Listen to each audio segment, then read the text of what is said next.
నమస్తే ఫ్రెండ్స్. నేను మీ విజేందర్ గూడూరి. ఈరోజు ఈరోజు డేట్ తీసుకుంటే 19th మార్చ్ 2026. సో, ఈరోజు ఒక పాయింటు, ఇదొక మెయిన్ పాయింట్‌గా ఉన్నది. అంటే ట్రెండింగ్ వార్తలలో ఉంది. యుద్ధంలో రోజుకు ఒక కొత్త విషయం బయటకొస్తా ఉన్నది.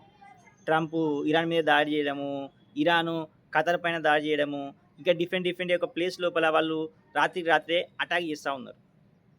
ఎక్కడ అటాక్ చేస్తున్నారు అని చూసుకుంటే, నిన్న ఖతార్ గ్యాస్ జీవనాడిపై దాడి, ఇరాన్పై అవసరమైతే సైనిక చర్యకు సౌదీ సిద్ధం అని చెప్పి ఒక వార్త వస్తూ ఉన్నది. సో, ఇక్కడ గమనించాల్సిన విషయం ఏంటంటే, ఇరాన్ ఖతార్పై దాడి చేస్తే భారత్కి ఏమవుతుంది?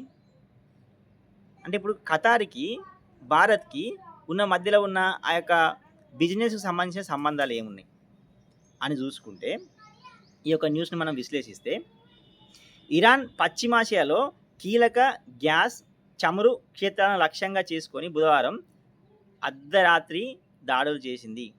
ఇక్కడ ఇరాన్ పశ్చిమాసియాలో కీలక గ్యాస్ ఎక్కడుంది? అది ఖతార్లో ఉంది. ఆ ఖతార్లో ఉన్న వాటిని లక్ష్యంగా చేసుకొని బుధవారం అర్ధరాత్రి ఎవరు లేనప్పుడు దాడులు చేసిందంట. ఎందుకు చేసిందంటే, తమ నేతలు లారిజానీ, నిఘా వ్యవహారాల మంత్రి ఇస్మాయిల్ ఖతీబ్ మరణానికి ప్రతీకారంగా వీటిని చేపట్టింది. అయితే ఇక్కడ చూడండి, ఈ ఇజ్రాయెల్, అమెరికా ఈ రెండు దేశాలు ఇరాన్ని లక్ష్యంగా చేసుకొని ఎవరైతే అక్కడ మెయిన్ లీడర్స్ ఉన్నారో వాళ్ళను చంపేస్తూ ఉంది.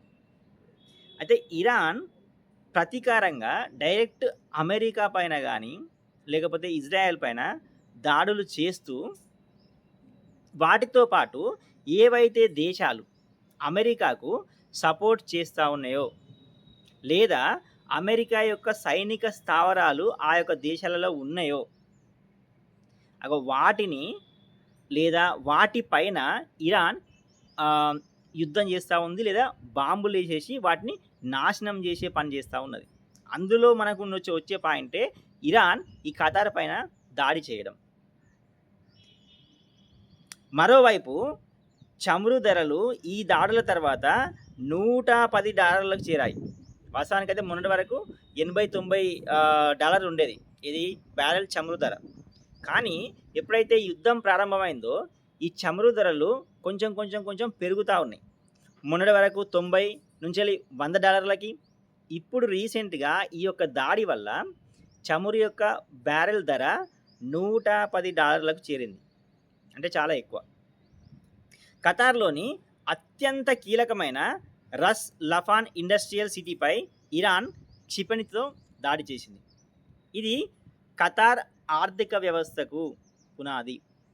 ఎక్కడైతే ఖతార్ యొక్క ఆర్థిక వ్యవస్థ మెయిన్గా ఉందో ఆ యొక్క ఆర్థిక వ్యవస్థ పైనే ఈ యొక్క ఇరాన్ అనేది దాడి చేస్తూ ఉంది.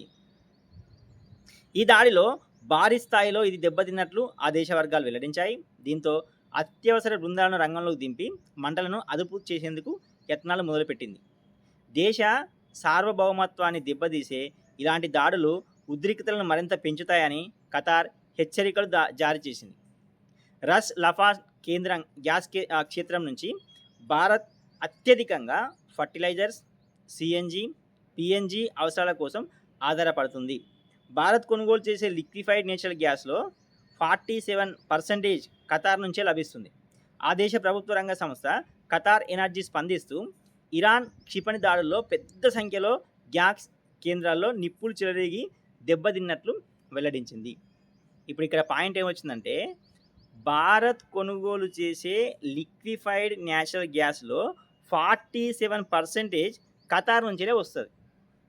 అంటే ఆల్మోస్ట్గా 50% అనుకోండి. అంటే 50% గ్యాస్ మనం ఖతార్ నుంచి దిగుమతి చేసుకుంటున్నాము. అంటే ఆ దేశం పైన ఇరాన్ దాడి చేయడం వల్ల దాని యొక్క ఎఫెక్ట్ అనేది ఒక 50% భారత్ పైన కూడా ఉండే అవకాశాలు ఉన్నాయి.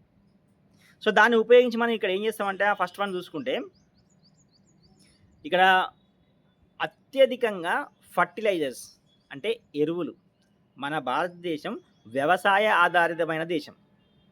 మనకు ఖచ్చితంగా పంటలకి ఎరువులనేటివి అవసరపడతా ఉంటాయి.